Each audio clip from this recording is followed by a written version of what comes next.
So, darf ich die Kollegen bitten, sich hinzusetzen?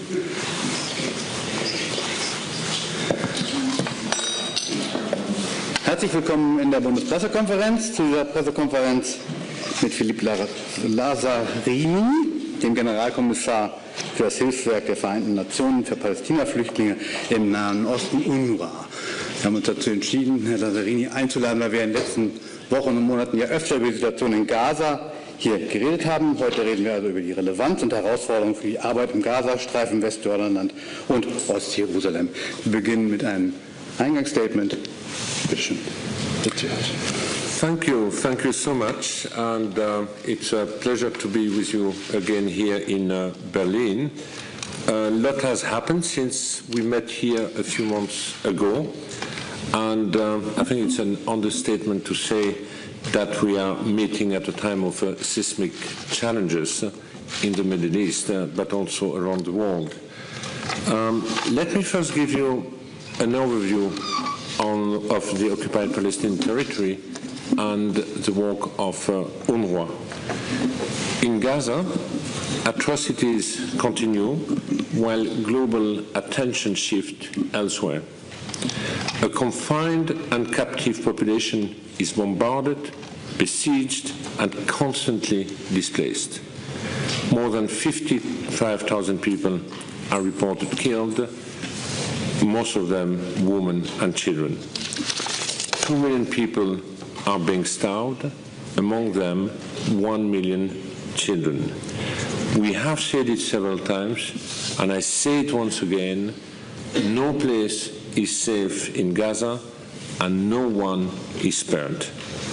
Hospitals, schools, shelter homes, and places of refuges all have been hit. Doctors, journalists, and aid workers, among them nearly 320 of our staff, have been killed. According to the latest United Nations data, last year was the deadliest year for children in any conflict in recent history. The newly created so-called aid mechanism is an abomination that humiliates and degrades desperate people. It is a death trap costing more lives than it saves. Humanitarian principles need to be reinstated. The humanitarian community, including UNRWA, has the expertise and must be allowed to do their job and provide assistance with respect and dignity. In the occupied West Bank, Palestinians have been displaced from camps in the north at level not seen since 1967. Civilian infrastructure is systematically destroyed, so Palestinians cannot return to their homes. The demography of refugee camps in the northern West Bank is being permanently altered. A tight siege has been imposed on the area, prohibiting movement and cutting off Palestinians from their livelihood. Meanwhile, settler violence continues at alarming levels. Annexation of the West Bank is happening steadily in a gross violation of international law. As you know, coming to UNRWA, the agency I am heading, UNRWA has become an objective of this war, which aims to strip Palestinians of their refugee status. This January, Israeli legislation came into effect, prohibiting UNRWA's activities in what Israel considers its sovereign territory, including East Jerusalem, and prohibiting contact between Israeli authorities and the agency. Consequently, international UNRWA staff have been effectively expelled from the occupied Palestinian territory. However, our activities continue. The courage and determination of our Palestinian staff, despite arrest, intimidation, and harassment, means essential services are still delivered to Palestinian refugees, including primary health care and education. In the dystopian horror that is Gaza, UNRWA still provides more than 15,000 health consultations each day. Our team continues to manage shelters, provide clean water, and remove waste. Our teams are a model of what humanitarian work is and should be. I must also highlight the disinformation campaign portraying UNRWA as a terrorist organization and our staff as terrorist or terrorist sympathizer. This campaign was further reinforced given the prolonged ban on independent international media in Gaza. Over the past 20 months, the government of Israel has continued to make claims against UNRWA and its neutrality. These allegations have put the lives of our staff at serious risk and harmed the reputation of the agency. I must stress that UNRWA, like comparable United Nations entities, does not have police, military, or intelligence capabilities. We rely on member states when such capacities are needed. We have repeatedly asked the government of Israel for evidence to support its claim that some UNRWA staff are involved in militant activity. Last month, I wrote to the Foreign Minister of Israel requesting once again information and evidence to substantiate this allegation. In my letter, I also noted that the government of Israel has not pursued any prosecution within its criminal justice system, which would also require the presentation of credible evidence. We have not received a response. I reiterate here that allegations are not evidence. Repeating allegations in letters or on social media does not constitute due process. Now, the financial situation of the agency. You keep hearing it, but unfortunately it has not improved. The financial situation is extremely dire. Cash flow is now managed on a weekly basis, not anymore on a monthly or yearly basis. Without additional funding, I will soon have to take unprecedented decisions affecting our services to Palestinian refugees across the region. The loss of UNRWA's stabilizing effect on a region increasingly in turmoil will also be consequential. So, in response to the very real possibility of the agency imploding in the face of extraordinary adversity, the United Nations Secretary General has requested a strategic assessment of the impact and exercise of UNRWA's mandate. The strategic assessment will propose how the right of Palestinian refugees can be protected amid the immense political, financial and operational pressure the agency is under. I believe UNRWA is a tremendous asset if what we seek is a just and lasting solution to the question of Palestine and its people. A genuine, time-bound political process would allow the agency to finally transition its government-like services to empowered and prepared public institutions serving Palestinians. I believe that in the absence of an orderly transition, the sudden loss or reduction of UNRWA services will only deepen suffering and despair across the occupied Palestinian territory. It might even spark unrest in the neighboring countries. This is something that the region cannot afford, especially now. So let me conclude with a couple of points and then we'll take questions. In the context of Gaza, I call again for a ceasefire, the immediate and unconditional release of all hostages, and the delivery of humanitarian supplies at volume under the leadership of the United Nations, including UNRWA. There is no other alternative to address the challenges of spreading hunger in the Gaza Strip. And secondly, give UNRWA the financial and political support it needs to stay afloat until, as part of a political process, the agency can finally transition its government-like services to empowered and prepared public institutions serving the Palestinians. Thank you. Vielen Dank. Wir kommen zu den Fragen. Wir fangen mal hier vorne an und dann Frau Beuth. Bitte schön. Bernd Rieger, Deutsche Welle. Mr. Lazzarini, whom did you meet here in Berlin, and what did the government tell you? What do you want actually the German government to do? Sorry, I thought we were talking German. No, it was English, I guess. Sie können sowohl in Englisch als auch natürlich in Deutsch fragen. Das ist Shall I repeat it? You did the... No. You asked me who I met in Berlin. Yes, but what are your demands to the German government? What should are you? It's my first visit since the election, since a new parliament has been put in place and the new government is in place. It's part of our regular strategic dialogue and partnership between the agency and the German government. So I met our counterpart within the Ministry of Foreign Affairs, within BMZ, but I'm also engaging with a number of parliamentary groups during these 2 days.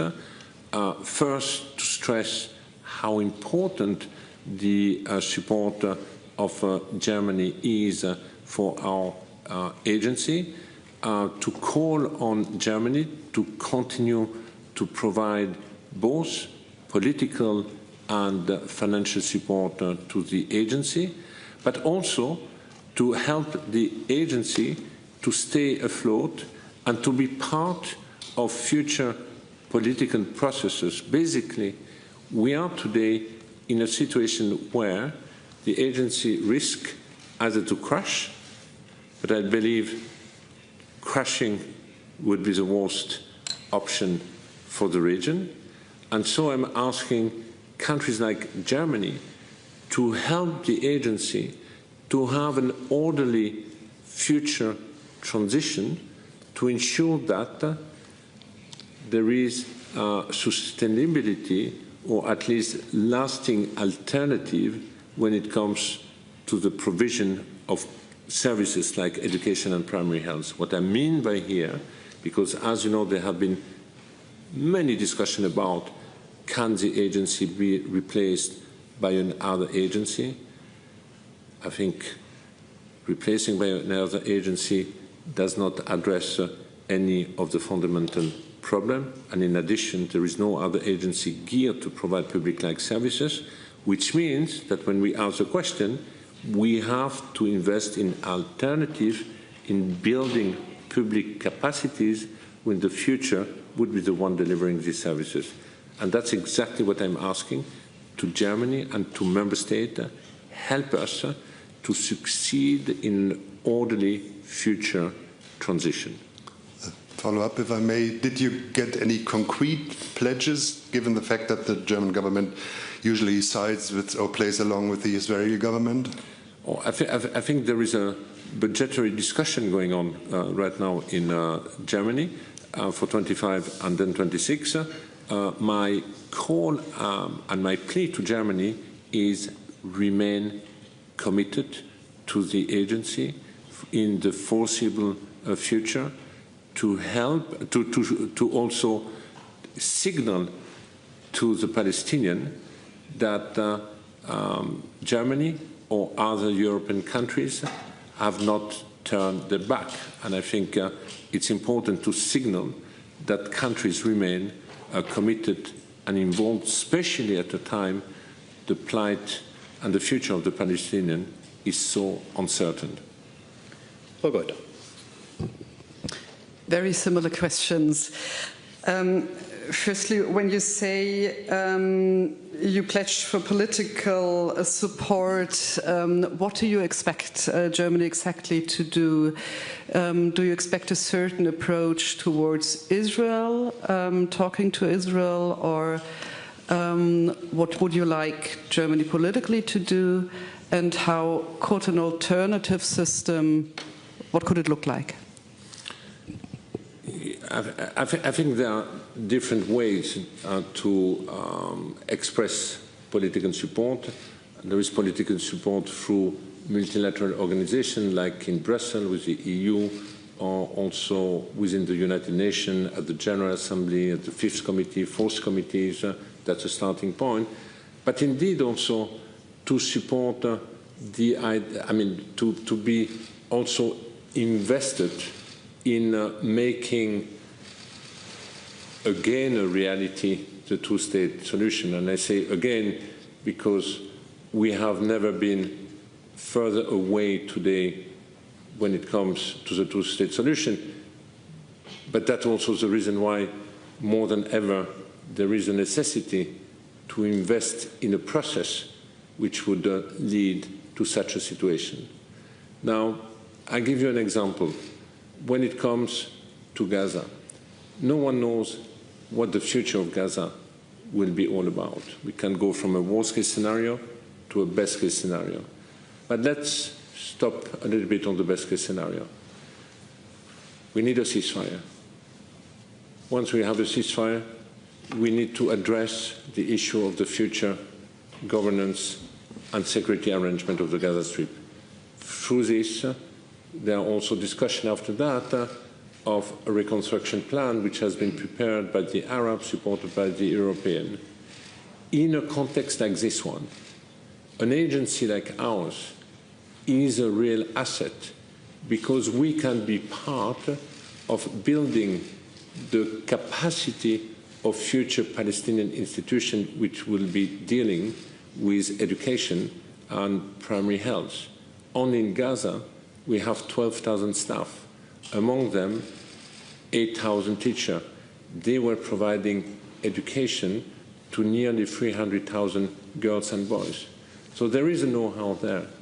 And I believe that investing politically is also to help to make this happen. Weitere Fragen? Bitte. Hi, Mr. Lazzarini. I have a question regarding, you said you need financial support to keep the agency afloat. Can you give us a number of how much money do you need and how much time do you have left with the money you have, but the financial backup you have now to continue to support Palestinians in Gaza? Thank you. 2 weeks ago, I was about to take an unprecedented decision. I was about to suspend thousands, 10, 15, 20,000 staff across the region because of lack of cash flow and funding. Fortunately, some donors who were supposed to disburse later in the year decided to advance a contribution, which has given us a respite for the next 2 months. Now, the shortfall between now and the end of the year is about $200 million. As an agency, just to process the payroll of our staff, we need 60 million a month. So basically, we have no visibility anymore beyond September. But our situation is even more dire this year than previous year, that when we start the year, in the past, we used to receive the contribution of the United States. But the United States, who was the main donor before, has definitely suspended its contribution to the agency. So that means we have 6 months ahead of us for which we have absolutely no visibility. So 200 million till the end of the year, but I'm still missing the first quarter of 2026. So it is indeed extremely dire. My message to the region, to to the donor in general is we need collective mobilization to make sure that the instrument which has been put in place by the international community to serve the Palestinian refugees remains afloat, at least until we agree of the direction of travel. Oh, good. Apart from the USA, which you cannot count on at the moment, and Germany, what are the countries you most count on or hope for in the future? Well, that's a very good question. We have a top 10 contributor of the agencies. 2 of the top 10 who were part of the top 10 last year are not part of the top 10 this year anymore because they have suspended their contribution to the agency, being the United States, and 1 European country being Sweden. Now, obviously, I count a lot on our traditional donors in Europe, including Canada, Japan, joining this effort, but I also count a lot on the Arab world and the Gulf countries. We had last year record year when it comes to mobilization from the Arab world. We succeeded to mobilize about $200 million. We are far from that this year, but I'm still hopeful that between now and the end of the year, some of the expressed political support or solidarity be translated, in fact, into matching resources. So that's basically where I expect the contribution for the time being to come. I just want also to flag here that we had an extraordinary solidarity from the individual giving last year. The agency has been able to mobilize about $150 million. We were not used, $150 million from individual giving, which reflects, in fact, the solidarity of the street to the region, but also to an agency like ours. Scott, RTL.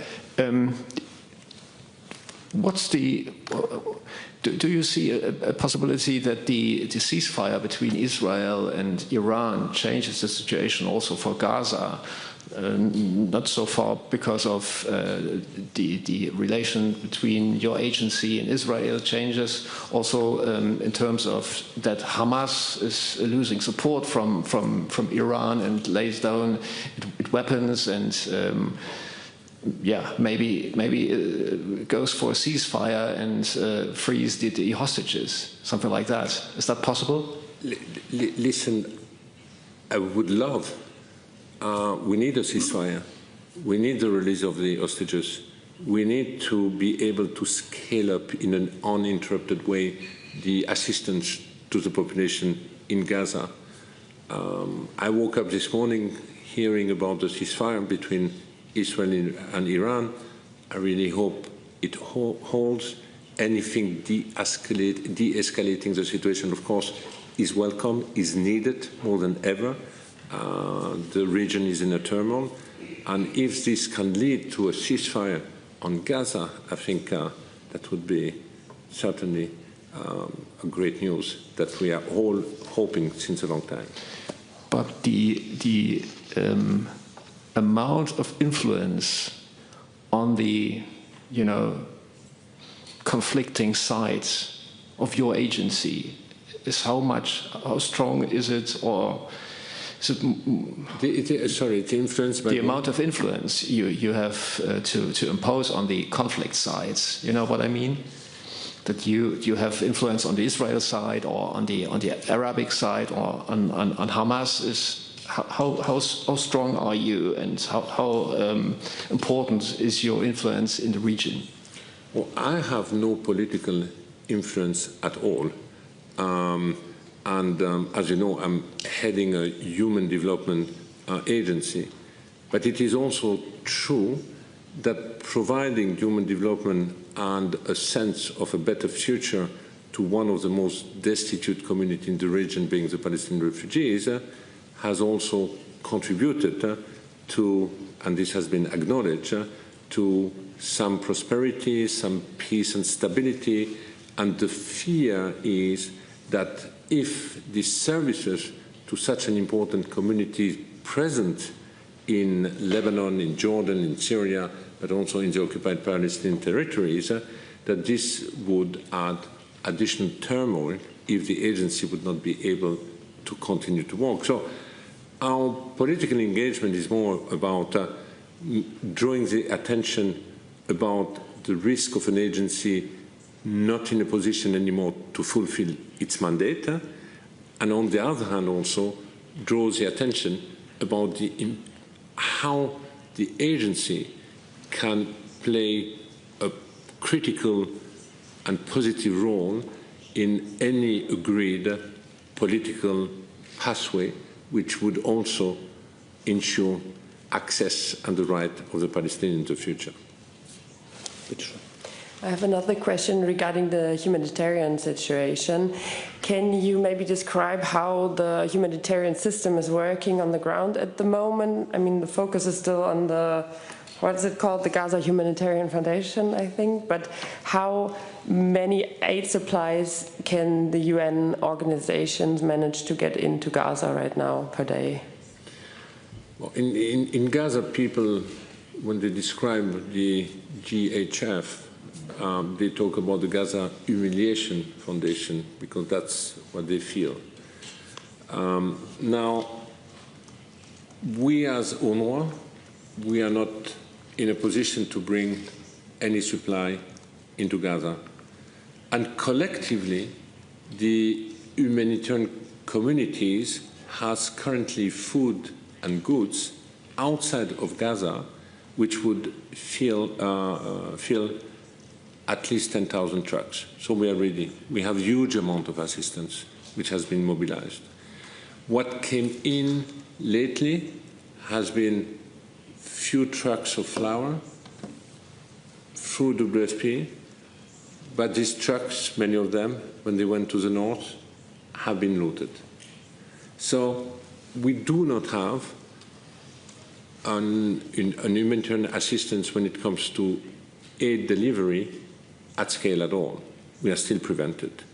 So the activities remaining right now are more services like the one I described before, through primary health care, psychosocial support, the water, the waste management. But as we see the images on a daily basis, food, everything is lacking in the Gaza Strip. And that's the reason why this siege needs to be lifted. Weitere Fragen? Frau Goethe. Could you explain again how the war with Iran affected the situation in Gaza and also in the West Bank? Somehow it has not impacted the situation in Gaza. There have been daily military operations. There have been daily killings, including during food distribution. The real impact has been that Gaza was not the headline. There was not the attention which started to grow around Gaza, and the mobilization within the international community all of a sudden has been distracted to has turned, I wouldn't say distracted, has turned towards the conflict between Iran and Israel.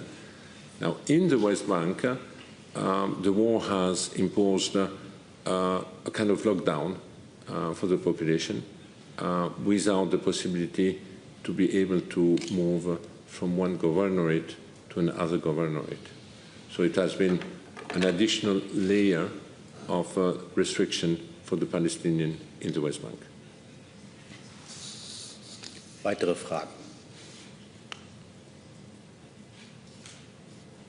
Das sehe ich nicht.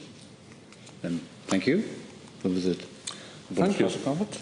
Und vielen Dank, und ich lade dann ein zu Herrn Klingbeil in einer Stunde. Schönen Dank. Danke sehr.